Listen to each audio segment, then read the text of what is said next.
Сайн байцгаана уу дээ. Өнөөдрийн хичээлээр тригонометр харьцааг хэрэглэх огторгон биетийн хувьд хэрэглэх тухай хичээл орох юм. За энэ маань сонгон гүнзгийрүүлэх агуулгын хичээл учраас сурах хүчиг дээр байхгүй байгаа. За ингээд бүгд өнөөдрийн хичээлээр энэ багшийн ном дээр байгаа хоёр бодлогыг бодож үзэх юм. За ингээд эхнийхээ бодлогыг харъя. За нэгдүгээр бодлого. 1 см өндөртэй шулуун призмын суур нь 2 см талтай 30 градус хурц өнцгтэй ромб байв. Суурийн нэг ирмэгийг дайрсан суурийн хавтгайтай 60 градус өнцөг үүсгэх хавтгай огтлолыг байгуулав. Энэ огтлолын талбайг ол. За тэгэхээр бодлого бодохын тулд эхлээд зурга зөв дүрсэл зурх хэрэгтэй болдог. За тэгэхээр бодит байдал дээр бол призмын суур нь ромб байгаа. За призм маань хоёр суурьтай. Хоёр суур нь хоёулаа яг ижилхэн хэмжээтэй ромб байгаа. Гэхдээ ромбыг бид нэр окторгууд дүрсэл зурхтаа яг ромб чигээр нь зурдаггүй параллелограмм болж дүрсэлдэг. Ромб маань ийм параллелограмм хэлбэрээр дүрслэгдэх нь байна. За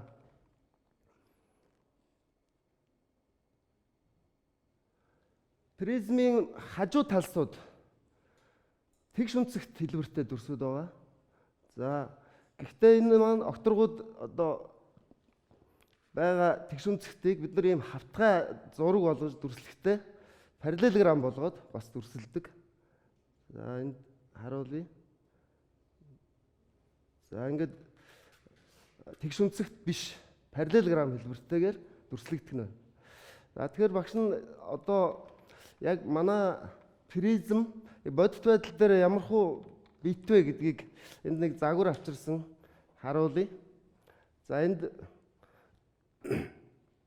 призмын маань суур ийм ромб байгаа. За одоо энд бол энэ ногоон өнгөтэй ромб. Нөгөө суур нь яг ижилхэн хэмжээтэй ромб байгаа. За энэ шар өнгийн. За призмын маань өндөр буюу одоо хажуу ирмэг гэж ярьдаг. Хажуу ирмэг нь суурийнхаа хавтгайтай перпендикуляр байх юм. Тэгэхээр шулуун призм болдог. Хажуу ирмэг нь суурийн хавтгайтайгаа перпендикуляр биш иймэрхүү байх юм бол одоо энэ налуу призм гэж нэрлэдэг. Налуу. За тэгэхээр манай бодлогын хувьд бол шулуун призм. Хажуу ирмэгүүд нь суурьтайгаа перпендикуляр байх юм. За ийм бит байна. За тэгэхээр энэ битийг мөн бодит байдлаар одоо яг дүрсэлж дууссаны дараа ийм зураг харагдана. За энд маань одоо суурууд нь энэ хоёр параллелограмм байна. Хоёр ижилхэн параллелограмм байгаа. За хажуу ирмэгүүд нь энэ бүгд хоорондоо ижил хэмжээтэй. Суурьтайгаа перпендикуляр ийм хэрчмүүд байгаа. За ингээд призмын маань дүрсэл ийм байх нь. За энд бол арай нэг бодит байдлаар зурсан ийм зураг байгаа. Эзэлхүүнтэй байдлаар зурсан. За тэгэхээр призм маань ерөнхийдөө ийм байдалтай харагдах нь. За багш нь одоо зургаа самбар дээр зурхыг яг дистараллаар нь харуулъя. За багшаага дагаад зураарай. За эхлээд призмынхаа суурийг зурж байна. За ингээд суур нь параллелограмм байгаа. 70 ирмэгүүдэд тасархай зураасаар зурна. За энэ призмын доод суурийг зурлаа. За үүнтэйгээ яг тэнцүү параллелограмм зурна. За энэ маань дээд суурна. За ингээд босоо ирмэгүүдэд зурлаа.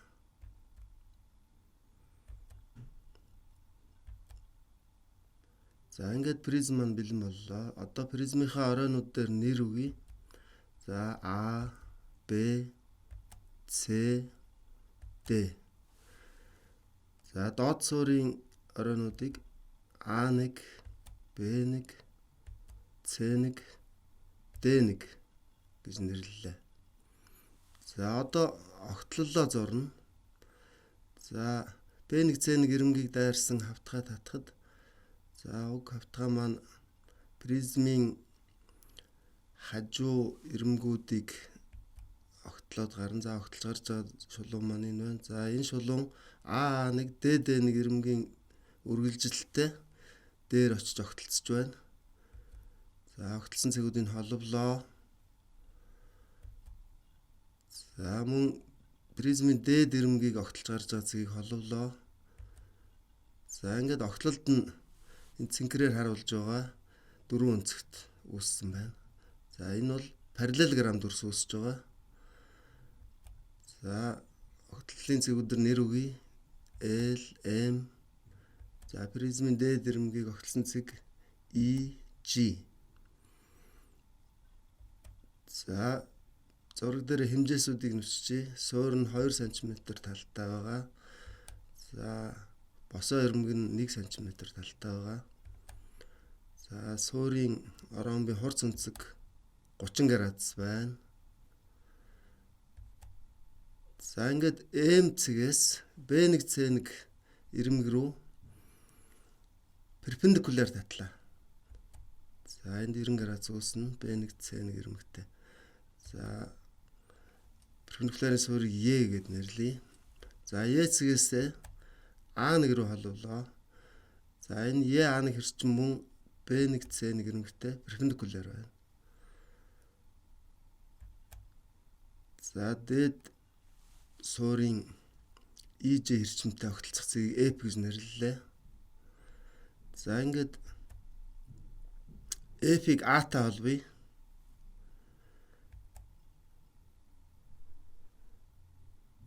За зураг зурх үйл ажиллагаа маань ерөнхийдөө дуусч байна. За манай огтлогч хавтгай суурийн хавтгайтай үүсэх 60 градусын өнцөг MEA1 өнцөг 60 градус гэдэг нь зурган дээр зурагдлаа. За ингээ одоо бодлогоо бодох ажилд оръё.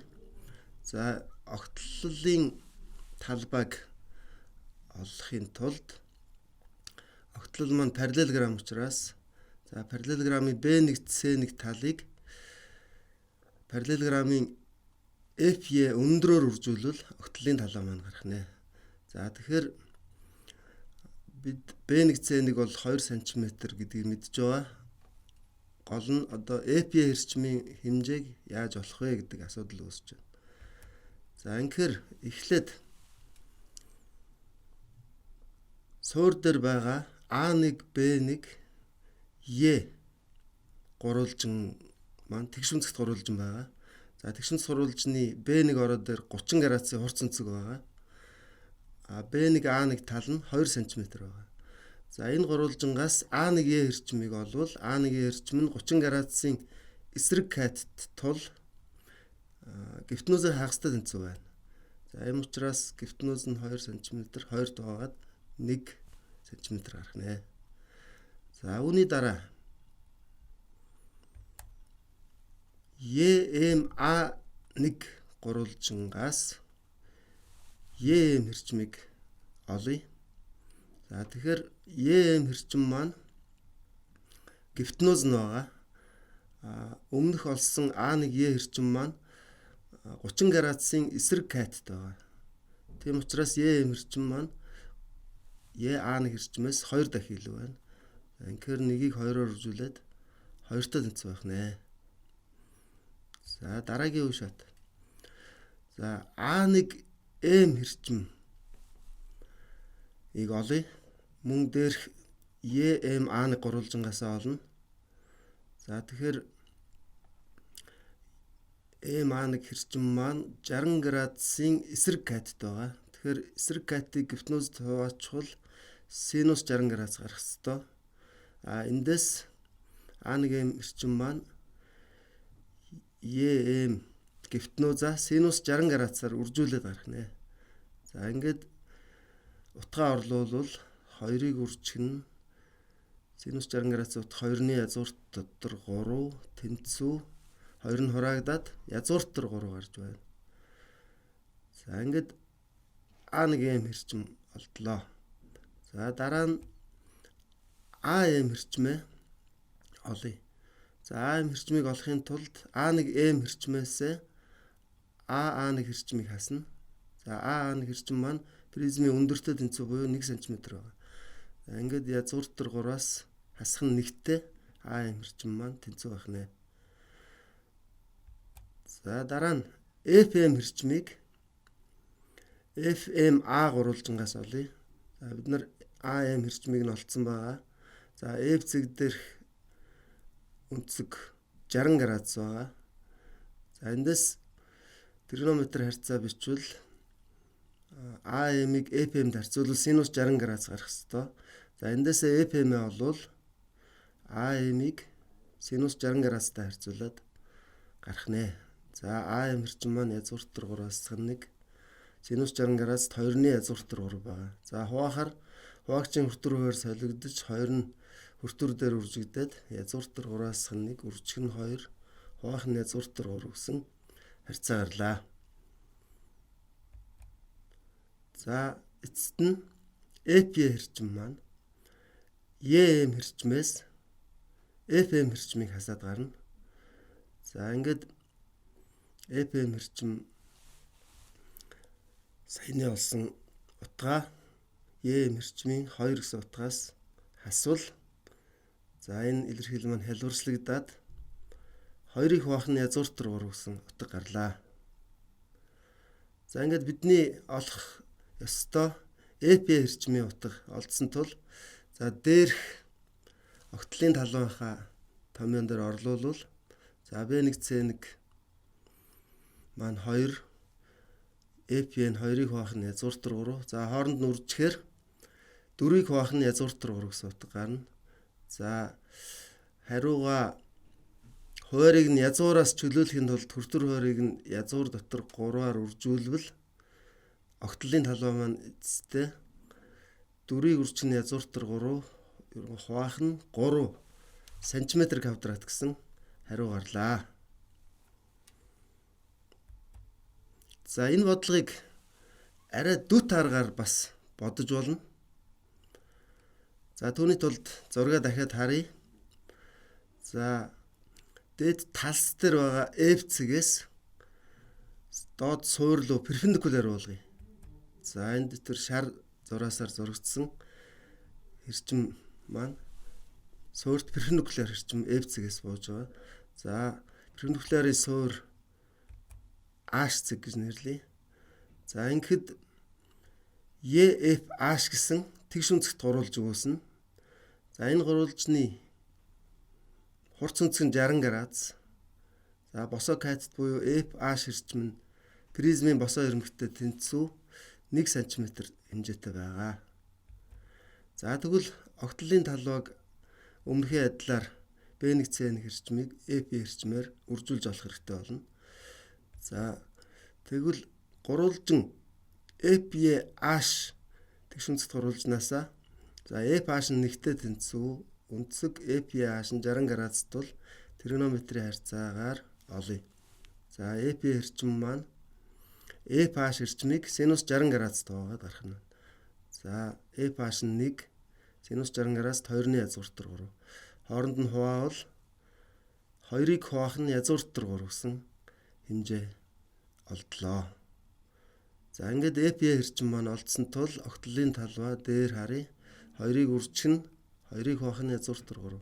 Үржүүлээд 4-ыг хуваах нь язгууртар 3 буюу удирхан хуваарийг иррационалаас чөлөөлвөл 4-ийг үржих нь язгууртар 3, хуваах нь 3 см² гэж өмнөх хариу маань бас гарч ирж байна. За ингэхээр окторгон геометрийн бодлогыг төрөл бүрийн аргаар бодож болно. За энэ аргуудаасаа дүт аргыг нь сонгож олж бодож явах хэрэгтэй.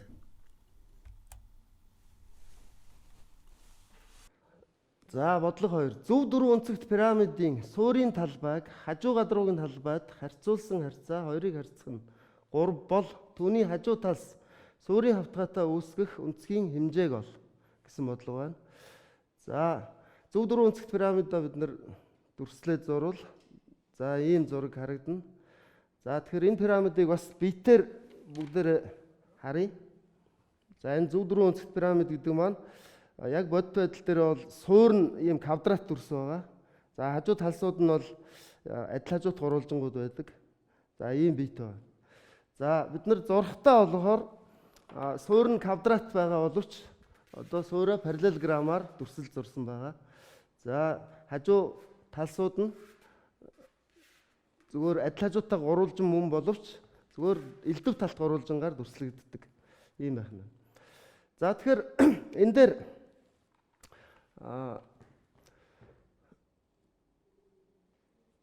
хідэн тэмдэглэгээ хийсэн байгаа. За жишээлбэл суурь нь квадрат. Квадратын талыг бид нэр А гэж тэмдэглэсэн байна. За энэ пирамидын оройгоос суурийн ирмэг рүү татсан өндрийг за апофем гэж нэрлэдэг. За тэр апофемийнхаа хэмжээг L үсгээр тэмдэглэсэн байна. За бидний олох гэж байгаа хажуу талс суурийн хавтгайтай үүсэх өнцөг гэдэг маань энэ апофем суурийн хавтгай дээр оршиж байгаа OH хэрчим хоёрын хооронд үүсэж байгаа энэ P өнцгийг бид нар бодож олох хэрэгтэй байх нь. За тэгэхээр тооцооллыг хийхдээ за дэлгээс ашиглая. За пирамидыг энэ босоо энэ хажуу ирмгүүдийнх нь дагуу зүсээд дэлгэжвэл дараах дүрс гардаг. За ингээд суурь нь квадрат, хажуу талсууд нь адил хажууд гурвалжингууд дэлгэгдээд нэг ийм зураг үүснэ. За тэгэхээр суурийн талбай гэдэг бол квадратын талбай, А квадрата тэнцүү. За одоо бид нар тэр хажуу гадаргуугийн талбай гэдэг маань энэ хажуу талд байгаа дөрвөн гурвалжингийн талбай нийлбэр байна. Тэгэхээр хажуу гадаргуу маань нэг гурвалжны талбайг нь олоод дөрөөр үржүүлчихвэл гарах нэ гэсэн. За тэгэхээр энд тооцооллыг харъя. За хажуу гадаргуугийн талбай бол нэг гурвалжны талбай нь А, L хоёрыг үржүүлээд 2 туваахад гарна.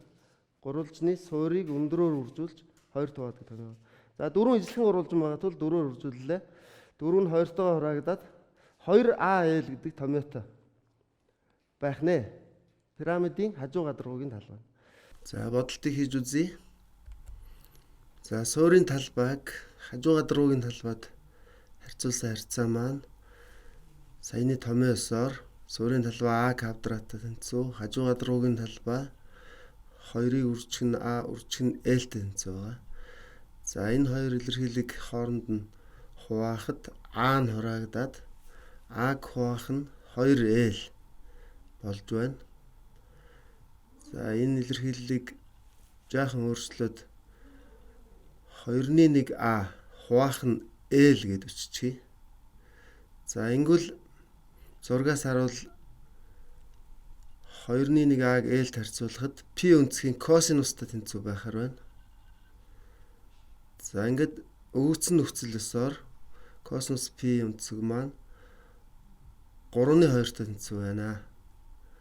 За эндээс P өнцгийн хэмжээг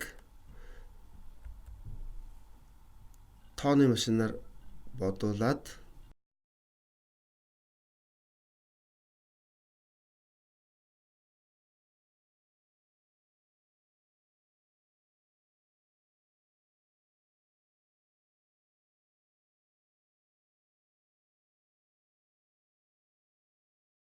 за косинусын уруу үйлдэлийг бодуулахад за энэ наривчилсан утга гарч ирнэ. За цэгээс хойш нэг оронгоор тоймлвол 48.2 градус болох нэ.